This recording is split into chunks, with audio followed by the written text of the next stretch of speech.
Porsche car hit and run प्रकरणामध्ये 6 जणांचा जामीन अर्ज फेटाळला गेलेला आहे, त्यामुळे ते न्यायालयीन कोठडीमध्ये राहणार आहेत।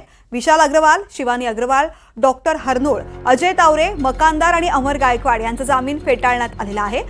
पोर्श हिट अँड रन प्रकरणी मोठी अपडेट आता आपण पाहतोय। 6 आरोपींचा जामीन अर्ज फेटाळला गेला आहे। रेवती माझे सहकारी आपल्या सोबत आहेत। रेवती, तृप्ती, आपल्याला जसं माहिती आहे की मागच्या आठवड्यात जामिनाचा अर्ज कोर्टात दाखल केलेला होता। पोर्श अपघातात जे 6 आरोपी आहेत त्यांचा जामीन अर्ज हा फेटाळण्यात आलेला आहे। विशाल अग्रवाल आणि शिवानी अग्रवाल जे अल्पवयीन मुलाचे आई वडील आहेत ते, डॉक्टर अजय तावरे जे ससून मधले जे डॉक्टर आहेत ज्यांनी जे रक्त नमुने बदलण्याच्या ह्याच्यात त्यांना अटक केलेली होती ते श्रीहरी हळनोळ, आणि अजून 2 आरोपींचा हा जामीन अर्ज फेटाळण्यात आलेला आहे। तृप्ती, रेवती, धन्यवाद संपूर्ण माहितीसाठी।